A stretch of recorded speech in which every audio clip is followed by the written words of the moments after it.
come back to this bounty issue, Mr. Schroeder, Mr. Klein, because I have to say I didn't understand your answers. I thought you said to the chairman earlier that you did say in your opening statement that there was a lot of misinformation about this out there, Mr. Schroeder, and I thought you said, Mr. Klein, that you don't charge bounties. So can we just clear this up once and for all? We're all here, we're all under oath. So, Mr. Schroeder, let's start with you. Do you charge a bounty? Do you pay employees bounties on carry-on bags to identify them? Well, that's a yes or no.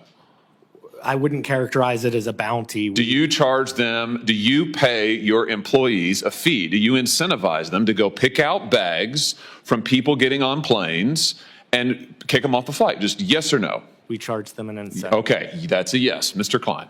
We do not, Senator Hawley. You don't pay your employees to do that? We have previously, sir, but we actually suspended that on September 30th of this year. And now in order to be able to treat all of our guests fairly and equitably, we've actually just put more staff and supervisors out at the gate area.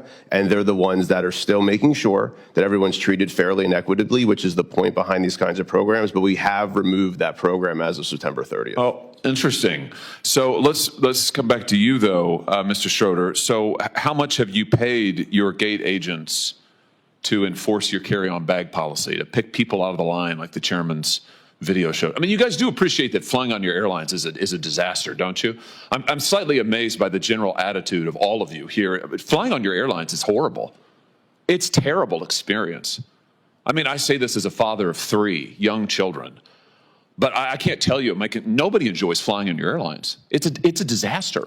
You charge people fees that they know nothing about. You harass them to death. I'll never forget, Mr. Johnson, during COVID when an attendant on your airline threatened my wife because our then 5-year-old son, his mask had slipped. This is back when we all had to wear those ridiculous masks. His mask had slipped below his nose.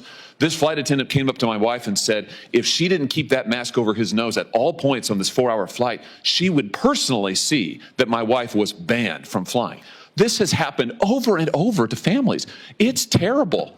It's absolutely terrible. And your attitude here today seems to be, well, devil may care. There's nothing we can do about it. Well, I think we are going to do something about it. So how much have you paid people to pull out customers who are in line with a bag that's 2 centimeters too big, Mr. Schroeder? Well, we recognize this is a hard job, and so therefore we incentivize them to do that. How much? It's $10 per bag. Wow. $10 per bag. And I think, Mr. Klein, you and Mr. Schroeder, your airlines cumulatively have spent $26 million paying gate agents between 2022 and 2023 to catch passengers whose bags are a little bit too big. $26 million. I mean, if people want to know why it's such a terrible experience to fly, this is news for them today. Your airlines are paying millions of dollars to your employees to harass people who've already paid. They're there in line because they've already paid. It's unbelievable. By the way, let me just ask you this while I have you here. Why is it that you charge different people different fees for carry-on bags? Why is that, Mr. Klein? Why isn't it just a flat fee? Why is it that I might get charged one fee, but my wife might get charged a different fee? Why is that? So overall, our job is to generate the most revenue we can so we can be profitable as an airline. If we're not profitable, well, actually we have costs, and there's costs out there, and we have to make sure that we're above the cost line in order to make sure that we can run a profitable entity. Yeah, I got it. No, I got it. I got it. And money's the answer. So last year, your carry-on bag fees ranged between $15 and $99. That's extraordinary. One person might pay 15, somebody else might pay 99. How do you determine it? Is it based on personal characteristics? It's you charge never women more? It's never based on personal characteristics. You charge minors more? We do not, sir. What, just people who are suckers? I mean, how do you do it? Well, there is a cost to carry any kind of bag. Yeah, but why do you charge some people more? I understand the cost, and you make clear money's your bottom line. I get that, but why is it that you're charging some people what, triple, quadruple the amount? Well, the length of the flight should matter in this as well. So yeah, but that's not the data. The data shows is we're talking about the same people on the same flight might get charged radically different prices for a one carry-on bag. You do the same thing for check bags. Why is that? Right. So just for the record, the $99 charge has been reduced to $79 as a maximum. And what ends up happening here is we want to make sure that we can get the best price to the best people at the right time. The best people? Who would they be? Sorry, let me rephrase. The right price. Are those the people who, what? I mean, no, explain it to me. I'm interested.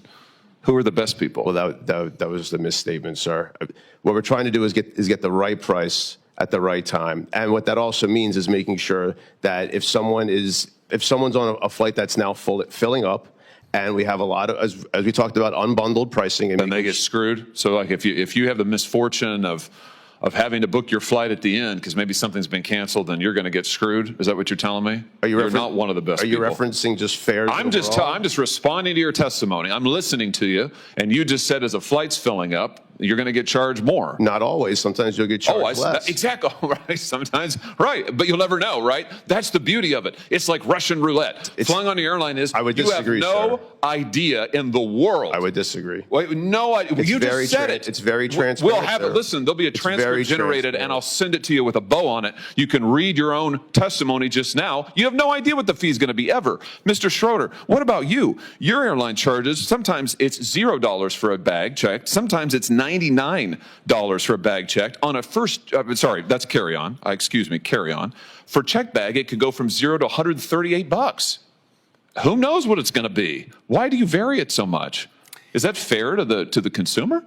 So it depends again on routes, and so there's just demand around that. No, that's not true. We're talking about people on the same flights.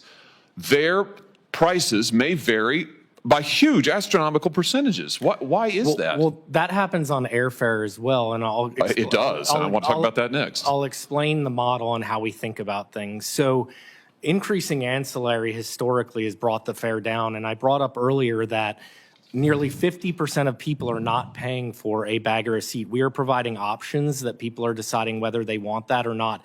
That is increasing the ability for people to travel. Listen, my time is limited, and I know the chairman, Senator House, and want to ask more questions. I just want to point out to you that you are charging people for the same thing, one checked bag or one carry-on bag on the same flight. People are paying wildly different prices for it. They have no idea what it's going to be. I think people will be amazed to learn today that if they fly on your airline or yours, Mr. Klein, heck, the guy next to him may be paying $15 for the carry-on bag, and they may be paying $80. Last thing, Mr. Chairman, I know you're indulging me. I'll be really quick on this, but Mr. Schroeder, you just mentioned that you also use this so-called dynamic pricing for seats, for seat fees. Why do you make people enter in their age and their geographic location and their gender before they can even see the cost of a seat? Why is that? That's been in place since 2014. Yeah, but why?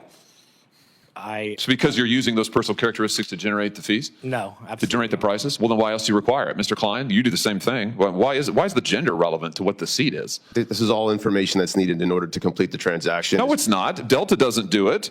United doesn't do it. You don't need somebody's gender in order to do it. You use it, clearly. You're using it to generate the prices, right? We do not, sir. It's not based on personal characteristics? Not at all. You don't use algorithms to set the price of seats? That's a different question. So you do use an algorithm, and you do make them enter all their personal information. What's your definition of algorithm, sir? Oh, for heaven's sake. Well, because algorithms are ways for people to be able to come up with calculations, which is a faster way. It's more efficient than a human being doing the same exact work. So, I'm trying to answer your question, sir, in all sincerity, and I don't know how else to answer it.